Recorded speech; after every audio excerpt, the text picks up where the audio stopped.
Selamat datang di X Undercover. Channel ini merupakan perbincangan antara Dr. Jaya dan Pak Franky yang bertujuan untuk edukasi serta menceritakan pengalaman Dr. Jaya sebagai ahli forensik dan patologi. Sekedar informasi terkait jadwal tayang X Undercover yang akan tayang setiap hari Senin, Rabu, dan Jumat.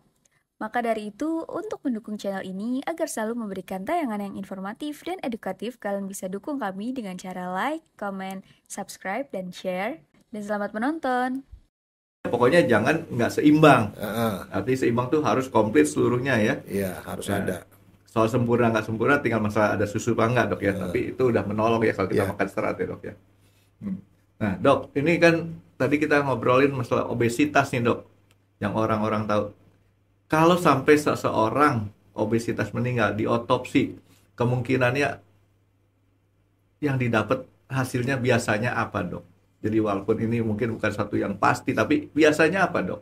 Nah, begini, Meninggalnya. kalau orang yang overweight itu udah pasti biasanya mereka tuh yang kita dapetin ya, pasti ada kelainan macam-macam.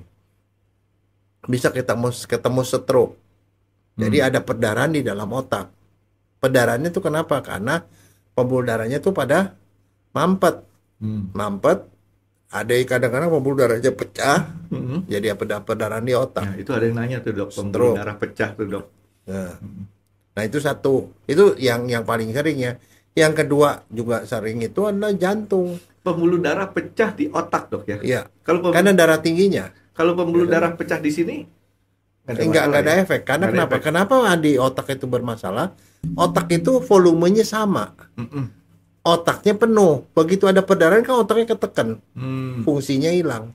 Kalau di sini yang disebut dengan bengkak nih dok ya? Iya, bengkak atau memar gitu Memar ya. ya? Nggak ada masalah. Karena ini kan masalah. apa? Ini CPU-nya soalnya. Oke, jadi itu bengkak, akhirnya ketekan si otak, dan otaknya jadi nggak bisa berfungsi kerjanya. Iya. Nah, nanti efeknya macam-macam ya, lumpuh lah, tiba-tiba ngomongnya pelok lah, tiba-tiba jadi nggak bisa napas karena pusat napas juga ada di otak. Nah kayak gitu-gitu. Yang kedua tuh di jantung, jantungnya tuh mampet, Franky, kalau kencing manis dan kolesterol. Kok bisa dok? Mampetnya tuh kenapa? Karena begini, kalau kita makan ya, makan itu kan disimpan jadi lemak. Ya. Nah, lemaknya itu sendiri jadi banyak. Nah, sekarang saya mau nanya deh, Franky kalau makan soto misalnya, itunya, mangkoknya, lengket gak dengan lemak? Pinggirannya dok? Iya, kan kalau mesti dibersihin kan mesti pakai pembersih tertentu kan? Ya. Ya kan? Kalau nggak bisa pakai air aja nggak bisa kan? Nggak cukup bersih. Nah, sekarang kamu bayangin, kamu makan soto Betawi misalnya, lemak seperti itu, dia masuknya kemana? Khusus dok. Usus terus ke darah kan? Iya. Nah, kira-kira akan pada nempel ke situ? Iya. Ya sama seperti itu. Masalahnya kan pembersih itu nggak masuk ke dalam pembuluh darah kita. Lama-lama pembuluh darah kita tadinya begini, lama-lama makin sempit-sempit sih kan diisi sama lemak. Nah, begitu aja sama lemak keluar, jadi akhirnya lubangnya makin sempit kan? Nah, begitu lubang makin sempit, ditambah lagi, jadi lebih kaku kan? Begitu dia, kalau tensinya kan, tensi kita kan naik turun. Ya. Begitu tensinya naik, teregang nggak bisa teregang, dia robek. Robek dia masuk kapur yang ada di pembuluh darah masuk. Lama-lama bukan cuma kolesterol yang masuk di sini, di dalam ini lemak, tapi di dalamnya itu ada kapur, Franky. Nah, kalau udah kapur jadi kaku begini, lama-lama sampai tinggal nyempit begini, mati nggak jantung? Kalau dia stop di sini, dia ini stroke namanya. Kalau di sini serangan jantung. Ginjal juga rusak. Jadi artinya kalau si jantungnya kuat, pembuluh darahnya pecah. Kalau jantungnya masih kuat pompa dok ya. Kalau jantungnya udah nggak kuat lagi, jantungnya yang berhenti karena dia udah nggak kuat lagi, kayak mesin pompa lah dok ya. Pompa air kan gitu, ada otomatisnya dok ya. Begitu ditutup kerannya berhenti dia. Begitu dibuka jalan lagi. Nah, itu. Ya itu sebenarnya ibaratnya kalau kayak kamu tuh punya semprotan air tuh selang. Kalau selang udah dipakai 10 tahun ya udah pasti banyak karat kan di dalam. Iya. Ya udah ganti itu. Masalahnya kan kita nggak bisa ganti pembuluh darah kita. Iya. Kalau kita makan banyak sayuran kan tadi dokter sebutin makanan berimbang. Kita makan sayur-sayuran kan itu katanya sayur dan buah dok ya. Sayur terutama itu banyak serat. Apa benar dok bisa mengikis yang sudah ada, lemak-lemak yang sudah Bukan ada. mengikis yang sudah ada. Dia adanya gituan tuh akan membuat penyerapannya itu lebih nggak banyak keserap, kebuang, Frankie. Oh, jadi artinya Dia mengikat lemak-lemak yang ada sehingga dia nggak banyak yang diserap. tapi bukan mengikis yang sudah ada ya. Dan satu, dia kan membentuk massa Mm-mm. lebih banyak. Jadi kalau dia masak banyak-banyak serat kan kamu makannya kan otomatis jadi berkurang semua kan. Mhm. Ya, ya, ya. Paham sih dok. Nah kalau saya sih ya begitu ini kayak udah usia, biasanya kan makanya munculnya penyakit-penyakit kencing manis, darah tinggi dan kolesterol itu adalah pada usia 40 ke atas. Makanya orang dibilang setelah 40 tahun ke atas ya mau ya periksa general check up. Kalau normal is okay, nanti setahun atau 2 tahun lagi baru check up lagi. Tapi kalau nggak normal ya 6 bulan kemudian harus check up. Kalau masih jelek ya berobatlah ke dokter. Saya pikir 40 tahun ke atas tuh karena makannya udah pada bagus-bagus jadi Ya itu juga kondisinya, dok. kalau masih muda kan mungkin makannya ya belum terlalu yang aneh-aneh lah. makan di warteg-warteg dok. Iya. Apa restoran touchscreen. Ya. Dok, ini kita lanjut dok ya. Nah, ini ada satu hal yang menurut saya urusannya dengan kita di dok. Kan urutannya gini dok. Ini obesitas mengakibatkan macam-macam akibatnya kematian juga. Tapi si obesitas ini sendiri kan kadang-kadang mau diakalin dok, yang tadi dokter bilang dengan apa Tommy dok? Tubectomy? Apanya? Tadi kalau disedot lemak itu apa? Itu namanya lipektomi atau liposuction. Liposuction. Ya, suction itu disedot. Nah, saya salah Lipo itu artinya lipid, lemak. Ya, liposuction. Sedot lemak bahasa Indonesianya. Ini ada satu cerita yang saya dapat dari berita. Seseorang meninggal karena liposuction. Tentunya dokter tahu juga ya mungkin masalah kasus ini. Kenapa tuh dok bisa terjadi sampai begitu? Itu apa aja sih kalau liposuction itu yang dikerjain tuh apa? Jangan kenapa dia dulu. Jadi apa dulu? Nah, Nah, sekarang dokter saya sendiri kebetulan ya. Saya ini orang yang suka belajar, Frankie. Pada waktu lulus dokter gak lama kemudian setelah lulus dokter ada kursus kan, kursus apa suka ngundang dosen tamu dari luar negeri. Saya ikut tuh, ikut bagaimana caranya ngecilin perut yang banyak lemaknya. Saya ikut kursus itu ada demo diajari teorinya kemudian demo. Yang ngajar itu dokter bedah dari Brasil. Itu tahun 90-an tuh, Frankie. Jadi sedot lemak tuh saya udah tahu dari zaman dulu itu tahun 90-an. Jadi dia datang ini. Jadi di perut ini kan sebenarnya strukturnya itu di ini rongga perut, terus ada otot kan. Di atas otot tuh ada lemak. Nah di dalam lemak itu ada pembuluh darah dan ada saraf. Perut, di atas perut ada di otot. Dindingnya ini ada. Jadi di dindingnya itu otot kan. Di atas otot tuh ada lemak tebal baru kulit. Ya. Jadi di tengahnya tuh lemak. Ya seperti kalau kita potong ayamnya ketahuan lemaknya di atasnya kan. Ya. Nah, di dalam lemak itu ada pembuluh darah, ada saraf yang kecil-kecil. Di dalam lemak itu sendiri? Iya. Karena kan lemak itu kan juga makhluk hidup. Maksudnya sel hidup yang mesti dikasih darah dan saraf. Nah, jadi yang dilakukan pada operasi ini, jadi orang dinilai nih. Misalnya di perut sini, di perut sekian, kayaknya ini mau dibuang nih 200 gram nih.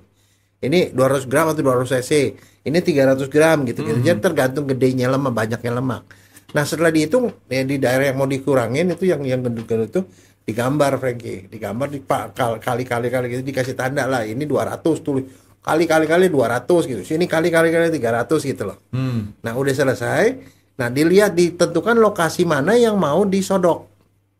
Sedot namanya disedot.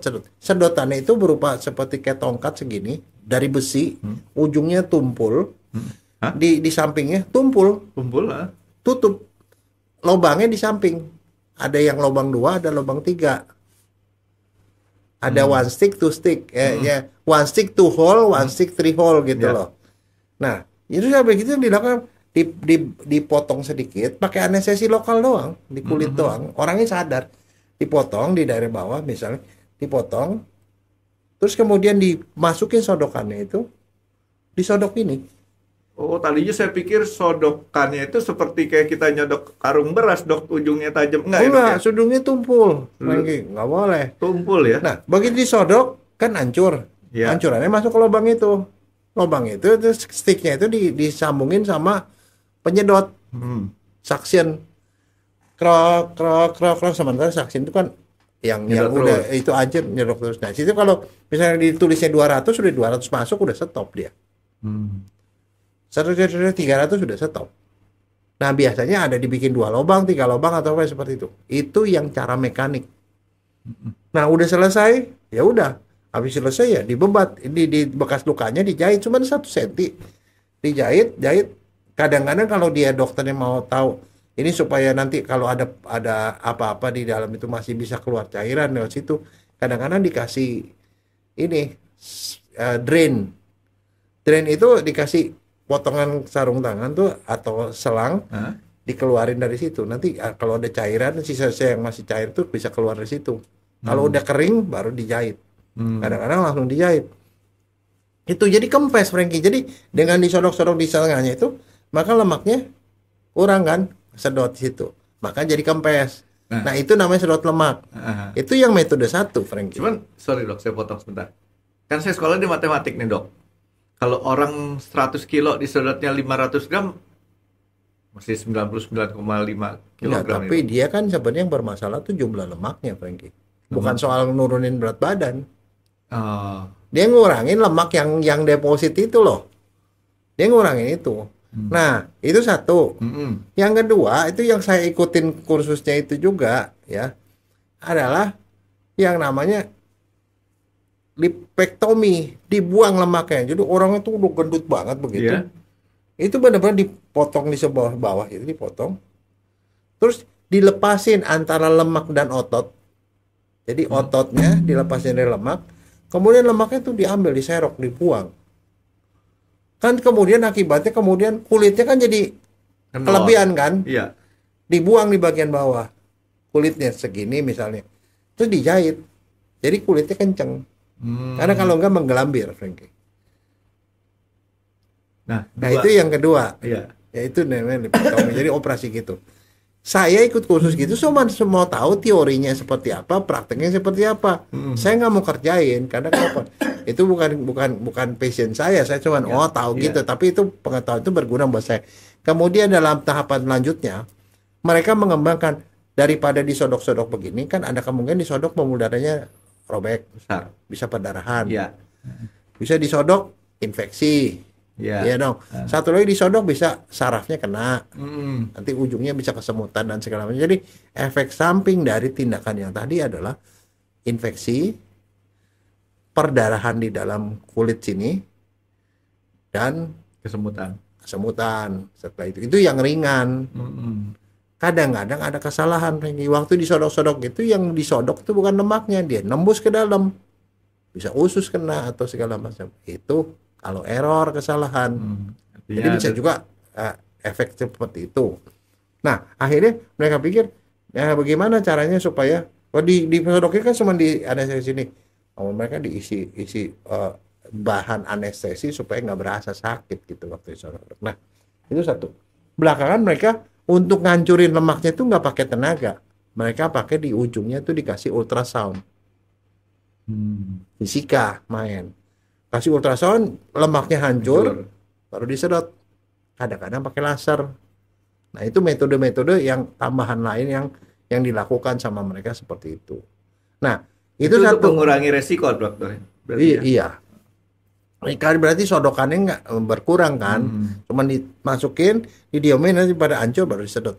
Nah, tapi kemudian berkembang lebih lanjut. Kalau misalnya lemaknya itu kan sebenarnya banyak ininya nih, banyak dibuang kan, nanti akhirnya dibuang kan. Mereka sayang. Kadang-kadang itu lemaknya diambil sama dia ditempelin di pantat, Franky. Supaya pantatnya jadi besar, baheno. Kadang-kadang ditempelin di payudara. Ada juga orang yang di sini udah mulai cekung, ditaruh di sini, ditanam seperti itu loh. Tapi itu pemanfaatan itu sebagai tambahan dari tindakan tadi. Ada resikonya. Sebenarnya begini, resiko ya. Kalau ditanya ke dokter, ini aman apa enggak? Saya cuma bilang itu aman. Karena kenapa? Kita tidak membuka apapun. Sebenarnya cuma kulit doang yang dibuka. Tapi dalam tindakannya tetap aja ada risiko. Namanya tindakan kedokteran itu selalu ada risiko. Jangankan tindakan bedah seperti itu. Kamu makan obat aja kalau kamu alergi kan kamu bisa bengkak semua, bisa masuk rumah sakit, Frankie. Iya, bisa Iya kan? sampai macam-macam tuh, Dok. Alergi ya, itu kita nggak pernah tahu. Kan ada orang makan obat tuh Stephen Johnson terus tiba-tiba harus dirawat di rumah sakit. Itu bisa aja kejadian, apalagi kejadian seperti itu. Nah, sekarang bagaimana caranya? Nah, gini, dia itu memang simple, relatif aman, dan didambakan oleh semua perempuan kan, dari gemuk. Mahal nggak, Dok? Iya, kayak gituan, Dok. Kalau ditanya harga, saya nggak bisa jawab, Frankie. Sama aja begini. Range-nya, Dok, range-nya aja, Dok. Enggak, sekarang sama aja kayak begini. Kamu makan gado-gado di ambang pinggir jalan itu cuma 13.000, 15.000 dapat. Hmm. Kalau barangkali kamu pergi ke Hotel. gado-gado ada namanya mereknya. sekian, itu bisa 50.000. Kalau di hotel bisa 100.000 lagi. Di tempat Dokter juga sama. Di That's tempat why. kalau gado-gado 89.000, Dok. Nah, that's why yang namanya begitu saya nggak bisa ngomong. Itu prinsipnya begini, Frankie. Kalau pasien datang ke dokter, harga itu tergantung value-nya dokter. Hmm. Kalau Frankie datang ke saya cuma dokter umum, saya konsultasi gini-gini 10.000. Oke, kalau saya bilang 100.000, dokter mahal amat gitu. Tapi kalau sama dokter seorang profesor barangkali datang cuman cocol-cocol sedikit kalau nanya-nanya Juta. 600.000, Iya. 1 juta. Kamu nggak ngomel kan? Enggak. Ya sama aja. Ini range-nya tuh gede dan karena ini dinamakan perempuan biasanya harga Berapa tuh aja di-cut? tidak merupakan isu, not the issue. Katanya harga nggak apa-apa, Dok. Yang penting murah, Dok. Nggak, tapi maksudnya saya yang kayak gituan itu cuman ada batasannya. Batasannya begini. Itu kewenangan siapa? Kewenangan dokter bedah plastik. Nah, cuman masalahnya dokter bedah plastik itu pasti diajarin dia ngobatin itu operasi apa. Nah, yang namanya sedot lemak itu apakah diajarkan apa enggak di pendidikan itu tergantung senternya, Frankie. Kalau center sekolah A, universitas A mengajarkan itu sebagai tindakan yang harus dikuasai sama dokter, berarti dia lulus sebagai spesialis, dia berwenang. Oke. Karena dia ahli. Jadi artinya ini bukan sekedar seorang dokter, tapi dokter plus. Dokter spesialis yang plus. dididik soal gituan. Ya, artinya udah spesialis plus lagi Iya. lagi gitu ya. Ya, dia dokter gitu, dia belajar itu dan memang betul pakai praktek. Artinya dia punya kewenangan. Ya, bukan sembarangan, Dok ya. Nah, jadi kalau misalnya kayak saya udah pernah lihat, saya udah tahu teorinya gitu, saya tidak berwenang. Iya. Karena saya ikut kursus yang tidak menimbulkan kewenangan. Saya nggak bisa, tapi saya cuma sekedar tahu gitu loh. Nah, jadi dia bisa dapat dari pendidikan formal waktu ngambil spesialis, bisa juga setelah spesialis dia sekolah lagi ke Amerika sekarang khusus belajar itu gitu loh. Jadi dokter tadi sebutkan tindakan ini aman nggak? Aman, ya kan? Dokter ya sebutkan aman, tapi ada tapinya, Dok ya. Iya. Sejauh dilakukan oleh orang yang memang punya kewenangan dan keahlian. Kewenangan dan keahlian satu, dan yang kedua dia memperhatikan beberapa persyaratan. Resiko. Persyaratan. Contoh, ada batasan misalnya kalau dia jendot lemak sampai sekian cc, itu tindakan yang simpel, sederhana dan gampang. Ya. Anestesinya cukup lokal. Ya. Bisa dilakukan di tempat praktek atau di klinik. Ya. Nggak usah di rumah sakit. Tapi kalau lewat dari sekian gram atau sekian cc, harus dilakukan di rumah sakit. Itu bukan kata saya, kata di klinik Mayo Amerika. Jadi ada sekian gram atau sekian cc itu harus dilakukan di rumah sakit karena resikonya besar. Kemungkinan operasinya rada lama dan kemungkinan anestesinya nggak lokal tapi anestesinya umum. Tapi kalau tindakan ini disertai dengan tindakan lain, operasi lain yang dibarengkan, itu harus di rumah sakit dan harus dengan dokter anestesinya. Sudah ada diperhitungkan resiko, Dok ya. Iya, kadang makin ke sana risiko makin besar. Nah, makanya kalau misalnya kalau orang mau sedot lemak bilang, oh di klinik sini juga bisa aman. Ya aman, tapi aman operasi yang sejauh mana? Berapa cc lo mau ambil itu gitu dia. loh. Nah, satu lagi, kalau dia berani melakukan itu, kalau terjadi komplikasi, cukup nggak peralatan dan dokter-dokter di situ untuk menanggulangi kalau terjadi apa-apa? Karena namanya anestesi lokal, resikonya rendah. Tapi anestesi umum, resikonya tinggi. Oh, ini anestesi lokal, lawannya disebut dengan anestesi umum. Umum itu pingsan. Kalau lokal bisa beri ngobrol sama Saya dokternya. tadi karena saya awam dok, saya pikir kalau anestesi lokal lawannya itu anestesi impor. Dok. Jadi begitu. Jadi makanya lain. Kalau anestesi lokal yang dokternya sendiri, operatornya sendiri yang nyuntik. Nggak perlu dokter spesialis. Nggak perlu dokter anestesi. Dan satu, kalau mau anestesi umum harus diperiksa lengkap labnya dan diperiksa paru dan jantungnya cukup kuat apa enggak. Karena kalau dia misalnya punya penyakit paru atau punya penyakit jantung, itu nggak gampang, dokternya menimbang-nimbang ini resikonya gimana. Kalau nggak bisa ya dia nggak akan lakukan yang umum. Nah, kenapa yang ini nggak bisa tetap lokal? Kalau lokal itu kan disuntik sama anestesi lokal. Kalau misalnya dia operasinya cuma 2 jam, terus tiba-tiba karena banyak yang mau dikeluarin tuh jadi 5 jam. Anestesi disuntik orang ini bisa keracunan obat anestesi. Fatal tuh ya. Oh iyalah. Itu bisa keracunan, makanya harus anestesi umum. Tapi anestesi umum harus mensyaratkan dia itu cukup kuat badannya, parunya bagus, jantungnya bagus. Makanya harus diperiksa dulu sama dokter anestesi.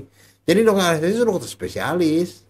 Jadi tadi saya punya pertanyaan bahwa sebenarnya tindakan liposuction itu aman apa enggak? Liposuction itu aman dengan catatan, tapi dok Ya, dengan catatannya begini ada batasan. Nah, sekarang kalau ditanya sama saya batasannya berapa cc berapa itu bukan keahlian saya nggak berwenang itu, dan itu kan tergantung mereka. Tanyalah ke dokter spesialis bedah kalau plastik. Ada satu resiko, ada sampai mengakibatkan satu yang fatal, artinya patut diduga itu di luar daripada batas aman tadi dok ya. Iya.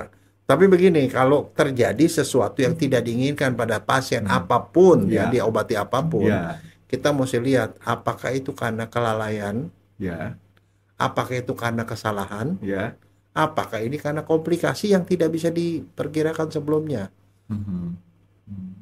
atau accident. Jadi itu ada bedanya. Kalau lalai, dokternya mesti melakukan itu. Ada yang dia tidak lakukan. Itu lalai disebutnya. Lalai. Tapi kalau salah mesti melakukan A, dia lakukannya B. Ya, bukan nggak sempurna. Kalau lalai itu dia lakukan, tapi ada yang kurang. Tapi kalau salah, mestinya A dilakukan B. Nah, itu salah. Tapi kalau komplikasi adalah semuanya udah benar, tetapi komplikasi yang nggak bisa dihindari. Misalnya, lagi orang dioperasi usus buntu, ternyata dia pecah dan kemudian infeksi. Nah, itu nggak bisa dihindari. Kalau dokter udah nyuci apa segala macam, ternyata terjadi juga, itu komplikasi namanya. Kan setiap hal ada komplikasinya. Orang disuntik, komplikasinya kemungkinan apa? Kemungkinan alergi, kan bisa ditebak sama dokter. Ya, saya pernah dok disuntik waktu saya masih kecil, pingsan dok. Bisa tebak. Tapi ada juga accident. Accident itu juga nggak bisa dokter dipersalahkan. Lagi operasi, tiba-tiba listrik mati. Listrik mati. Itu accident. Ini nggak bisa disalahin dokter dong. Ya. Accident. Dokternya sih sebenarnya mestinya jahit terapi-rapi, tapi datang pasien udah 30, dokternya cuma sendiri. Ada beberapa orang terlalaikan, itu accident namanya. Itu apalagi yang terjadi sekarang di Timur Tengah tuh dokter mana bisa kerja tenang kalau kayak gitu dok ya. Iya. Nah ya itu yang harus jadi, nggak serta-merta kita bilang ini dokter salah apa enggak, ya kita mesti lihat case by case gitu. Ya jadi artinya di sini segala sesuatu yang memang sudah biasa dikerjakan itu memang karena sudah ada contoh-contoh yang aman untuk dikerjakan dok ya, tapi kayak tadi harus dikerjakan sama yang ahli dan berwenang. Dokter Jaya aja tadi bilang dokter nggak berwenang, jadi jangan sembarangan kalau itu ya.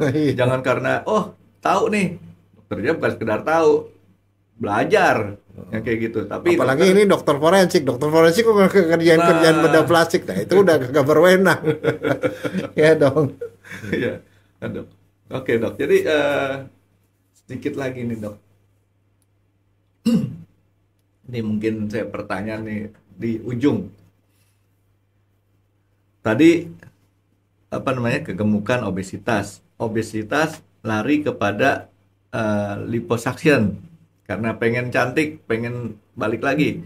Yang sebenarnya ini nggak perlu kalau dia makannya bener. Nah, kalau ini terjadi masalah, artinya kan ada fatality di sini dok ya, fatality meninggal karena terjadi hal seperti tadi liposuction. Kan dokter kan ahli forensik. Kalau diotopsi, apa yang ketemu dok? Oh, ketemunya bisa macam-macam. Yang ketemunya macam-macam. Misalnya, ya ini saya nggak tahu ya, nggak bisa mengandai-andai. Ya, ini bukan karena ini bukan kasus, jadi kita bicara secara umum ya dok ya. Ya barangkali ya saya nggak tahu. Tapi mungkin karena dia nggak dicek, ketemu ternyata paru-parunya itu ada kelainan di paru, misalnya ada TBC paru atau apa ya, sehingga dia nggak bisa mencukupi oksigen pada waktu dikasih anestesi. Oke. Bisa juga jantungnya bermasalah, ada penyakit jantung koroner. Stres yang dilakukan itu menyebabkan dia tidak bisa ini. Bisa juga pada waktu dioperasi, waktu sodok-sodok gitu, ternyata ada yang sodok masuk ke dalam, ususnya kena. Bisa juga. Gitu loh. Ada banyak sekali hal yang bisa gitu. Bisa juga pada waktu itu tiba-tiba ada stop napas, ya otaknya jadi kekurangan oksigen. Jadi bisa aja macam-macam. Hasil otopsi itu yang mungkin adalah yang tadi dokter udah jelasin tuh ya. Sebab-sebab yang artinya memang tidak seharusnya timbul, tapi itu bisa timbul karena tadi ditusuk-tusuk, disodok-sodok. Sodok dok yang terlalu nafsu dok, pengen cepet selesai kali ya. Sodok sampai ke usus, luka ususnya gitu ya, atau kayak tadi karena mungkin anestesinya juga nggak terlalu pengukurannya kurang kurang tepat ya dok ya, mengakibatkan paru-paru atau otaknya problem dok ya. Bisa juga, jadi makanya kesalahan itu sebenarnya masih di runut kedua. Bisa itu komplikasi tadi, bisa karena accident, bisa karena lalai, bisa karena salah. Nah kesalahan juga bisa terjadi, misalnya contoh kalau kita melakukan operasi seperti itu, lipektomi misalnya, liposuction pada orang tua, ya mesti hati-hati. Orang tua kan paru sama jantungnya udah nggak keberes, udah rada nggak beres kan, ya dong. Tapi yang artinya karena usia memang itu, makanya that's why itu harus dievaluasi sama dokter anestesi, karena dokter anestesi kalau dia tidak memenuhi syarat untuk itu, dia tidak akan mau. Tapi kebanyakan yang di liposuction kebanyakan orang tua dok, karena orang kalau masih muda badannya masih bagus dok. Belum tentu. Belum tentu. Itu artis-artis kan ada yang udah 80 tahun masih oke juga loh. Dibikin kenceng. Enggak, tadi saya pikir dokter mau bilang. Tapi begini ya Frankie, ini yang dikurangi itu belum tentu perut loh. Bisa juga di sini tangan, yang tangan udah goblek-goblek gitu. Ada juga orang di sini yang sini bibinya terlalu cabik. Apapun bisa. Kemarin ya waktu saya ikut kongres di Sydney, Forensic Science, saya dengerin itu presentasi, orang itu dirubah, Frankie, dirubah mukanya, laki jadi perempuan, perempuan jadi laki, bukan cuma dirubah cuman bagian lunaknya doang, sampai ke tulang-tulangnya pun ditambal, Frankie, ditambal, dikikis, dipotong segala macam sehingga berubah sampai ke tulangnya. Dibongkar habis dok? Iya, dibongkar habis. Ya, namanya manusia. Mereka mau kesempurnaan, itu yang mereka lakukan, dan itu mereka udah lakukan. Terus saya bilang, waduh ini bisa membahayakan kita. Artinya kita udah nggak ada patokan lagi. Artinya ya sudah dibikin seperti itulah. Jadi kalau dia bongkar muka, bukan sekedar istilah tambah. Ya jadi orang lain lah. Ya jadi orang lain loh, Frankie. Ngeri juga dok ya. Iya. Ini mereka kasih contoh, dia ada contohnya. Iya, jadi laki jadi benar-benar jadi perempuan, perempuan bisa jadi laki. Ya kan dokter pernah ngomong, tulang laki, tulang perempuan bisa dibedain. Bedain. Dan ternyata sekarang bisa ditambal. Ditambalnya pakai rawan tuh, tulang rawan. Kalau digituin lagi susah bedain ya dok ya. Oh iya. Kalau di tulang rawan mungkin masih gampang kebeda kali dok ya, kan tulang baru sama tulang itu mungkin beda usia tuh ya. Tapi kalau dipotong, iya. Ya sampai begitu itu yang namanya itu. Ya saya nggak tahu, tapi teknologi itu udah demikian hebat sampai begitu, Frankie. Jadi tenang aja dok. Kan biasa ada virus, ada antivirusnya lagi dok. Nanti ilmu kedokteran pasti akan belajar lagi yang kayak gitu dok. Oke dok, ini nanti kita sambung ke depan dok, karena ada beberapa pertanyaan yang harus kita bantu untuk dokter Jaya jawab. Kira-kira apa ya penjelasan dan topik yang akan dibahas oleh Dr. Jaya di video selanjutnya? Stay tune di RX Undercover, karena akan ada video baru setiap hari Senin, Rabu, dan Jumat. Terima kasih sudah menonton.